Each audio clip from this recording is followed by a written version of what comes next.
All right, so today we're going to talk about how we can leave our end, go into the other end, and score and beat the other team, not worrying about defense, but by owning the puck, called puck possession, and controlling that as we enter their offensive zone, or what we're really saying is offensive zone entry.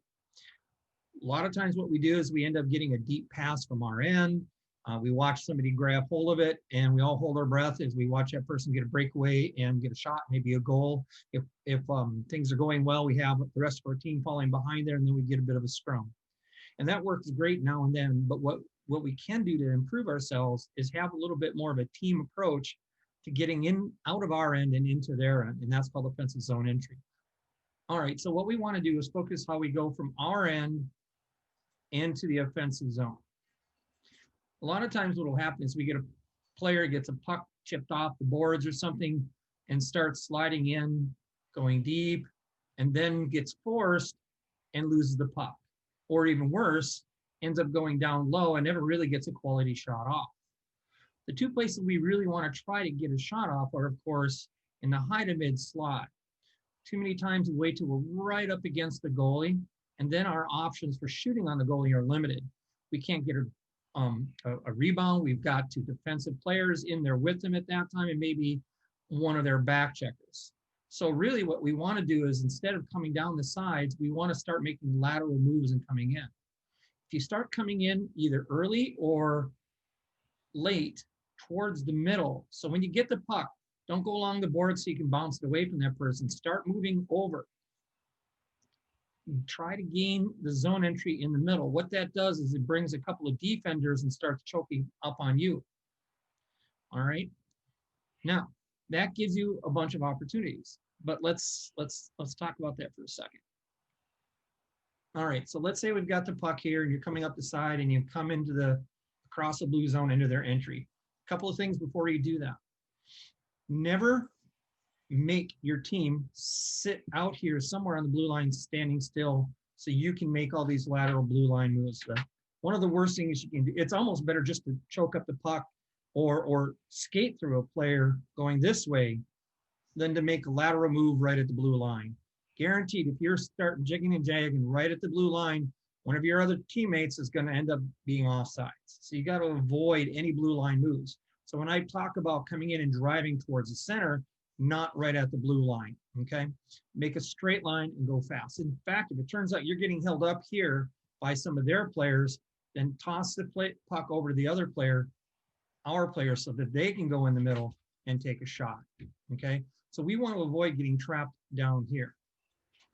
Make that line and go through. Now, if at any time, one of the easiest things to think about is if it's you one-on-one, give it a shot. Try to go past them, bounce it off the boards, maybe even just toss it between their legs and then swing around and pick the puck up from that, right? Make a little deke move, do something sick. That's pretty awesome.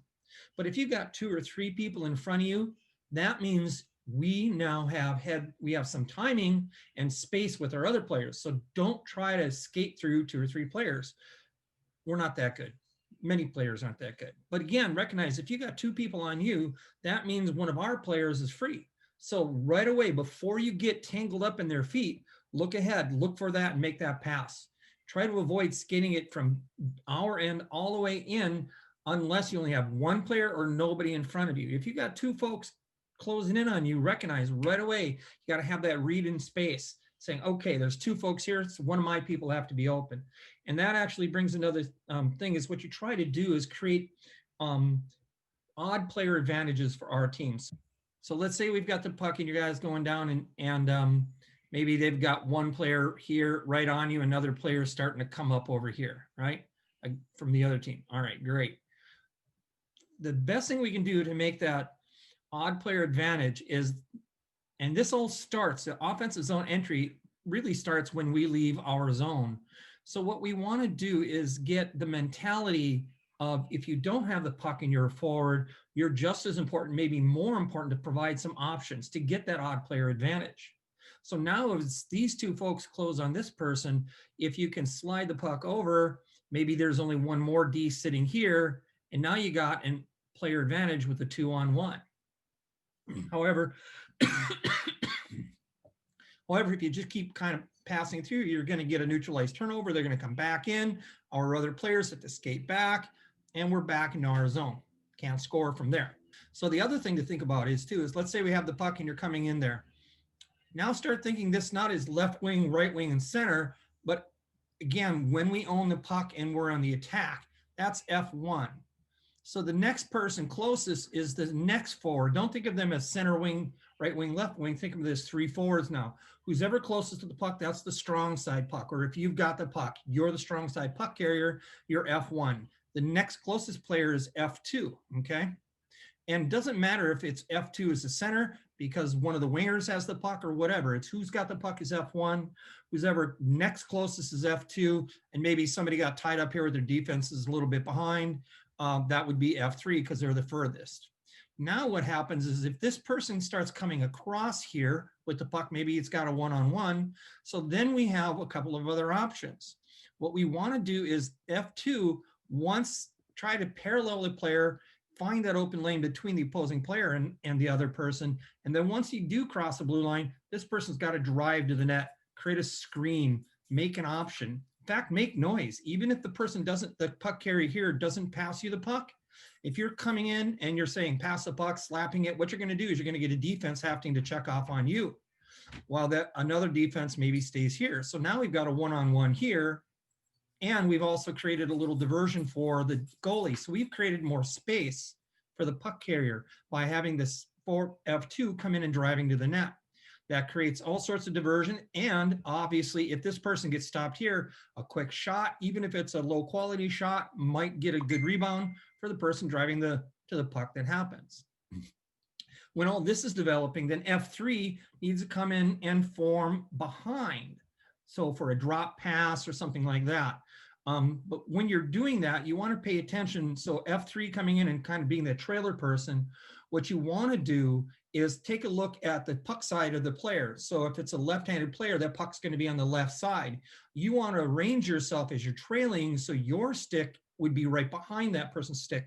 So whether they lost it by a defensive play or maybe they just dropped the puck or try to pass it to you, you're on their strong side, easy to get the puck. If the player's left-handed and you're right-handed and you're right behind them, to get the puck, you'd have to reach all the way over, and vice versa if the players are right-handed and you're right-handed. So you got to have some headspace and not watch the puck and not watch the players, but also try to think about where you are in that space. So what I kind of showed you is one of our players with the puck, F1 coming in here, driving to the net. We have F2 hopefully getting in closer, getting some attention, making some noise, going a little bit wide, not blocking the puck, but kind of staying in this zone, waiting for a puck. And then F3 coming in either a little bit trailing or off to the side, depending on the right hand or left hand side of this. Notice what we have here is a triangle. That gives a puck player 2 options to pass and 1 to shoot. If you're all coming in even, well, this F player isn't helping over here. If you're following right behind him in line like ducks in a row, that's a nice for drop pass, and sometimes this person will call back, and you know, that's a communication thing. But by attacking the zone, keeping an eye in the center, coming in towards the center of this, drawing this defense closer in, so that way the next forward coming in has a better opening, get you that player advantage in a short term. So what we're doing really is, again, we're getting space and timing. We're giving ourselves a little space on the ice and a little time to make a position and make that odd player advantage. Some of the things to think about are some of the sweet spots to shoot at is if you are coming wide, this area right here is a nice high percentage goal, especially if you have a forward coming in low post. So again, this person without the puck's got to think a little bit about what's happening. So if this person is out wide, right, this person should be curling in and trying to sit out here, making noise, making the goalie look this way, making the other defender come out here and have to get you. Now we have one-on-one, and this is a nice sweet spot to take a shot from, okay? The other thing we want to do is if you're coming in and towards the center, don't wait till you're right on the goalie. It's hard to lift the puck up with the pads right in your face. You got a defender holding your stick up. So you want to shoot here in the, you know, not real high slot, but mid slot. Basically, when you cross these hash marks here, you want to be looking at taking a shot. You want to do this early rather than late. Hell, if anything, just shoot it so it hits the pads, it bounces back out, and then you can jam it back in. The last thing I want to say is if you're coming in and you can't get a pass, let's say you're down low here, or you're driving to the center, but you know they've got a back checker on you, or if you're me, they've caught up to you, right? Maybe they've got a defender here and the other defender is not paying attention over here. Maybe your other player got tied up. Maybe you're the only forward entering their zone. And so now you got two defenders up tight and you got a back checker. Well, you're not going to fight your way through that. And if you just throw away the puck here, that's no good. So what you want to do is figure out, think about this ahead of time, and this is where the other forwards can yell at you. You know, here you might want to toss it into the corner, so that way it's not directly to the goalie, and that slows things down, right? If you shoot here, the goalie can trap it. You got to go through the defenders; they might get it and turn it over. But if you shoot it over into the corner, then the other forward can come in and get it. That forces the defender to come out and do this. Again, doing this earlier if you're tied up rather than later gives more options. If you're tied up here, all right, let's say again, the defender's here, maybe you got their forward back checking on you and they got their defender here, right? And let me clear up the screen. So in this case, like I said, you're coming in this way, but now you got a back checker on your rear end. You got one of their defense players here and their other defenders well positioned right here, right? Watching the other person come in. Okay, maybe this person isn't ready for a pass yet, or they're not in close enough. So they're just simply there. If you're going in fast enough at that time and you see you're getting tied up before you get low, right? Before you get in this zone, maybe just stop with the puck. Let their momentum carry them through there. Now you got some space and time. Odds are you're not going to go skating like this, but hopefully another forward can come in and get that pass from you if you just stop. That'll carry their players past there, or do a little hook inside, protecting the puck away from them. So if they're here, you want to curl away from their player holding that puck and carrying it. Again, they'll probably come around with you, or they'll go back forward towards the net. That gives you more space and time to get your other forwards to get in there and get a pass and a shot. So what we're talking about here is thinking strategically as you go in. Take the center, take the shot early. What are the other forwards doing? If it's a one-on-one, go for it. If it's 2 or 3 on me, let's get rid of the pass. Put it in the corner. Don't put it on the goalie unless you got a legit shot. Odds are passing or shooting at the goalie through their feet is not going to be a high quality attempt. All right, let's see what we can do with that and practice. We'll put this into practice too when we get a chance to.